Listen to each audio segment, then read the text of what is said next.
tuko na mambo ya kilimo, tuko na mambo ya biashara.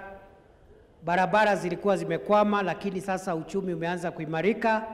Tuko na program hapa Nyeri ya 3.6 billion ya kufufua ile barabara zilikuwa zimekwama, kujenga na kukamilisha, ikiwemo ile barabara nilikuja kuona hapa, ile ya kutoka Endarasha kuingia mpaka Bellevue kupitia Charity na Watuka, na barabara zingine ambazo tutatangaza na ambazo contractor wameanza kurudi.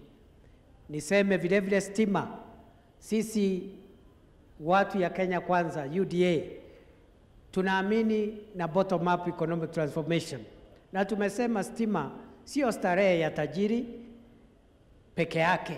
Stima ni haki ya kila mwananchi, na ndio umeona tumeweka 847 million hapa Nyeri, ili nyumba ambazo hapa Nyeri bado hakuna stima ifike pale.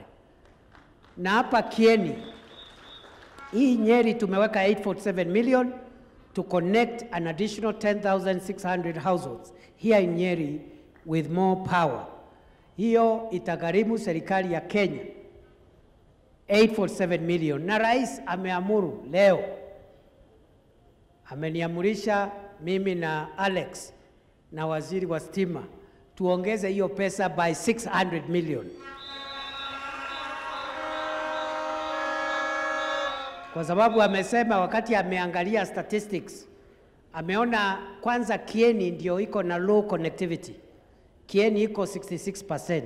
Sehemu zingine Kenya iko mbele, zingine ziko nyuma.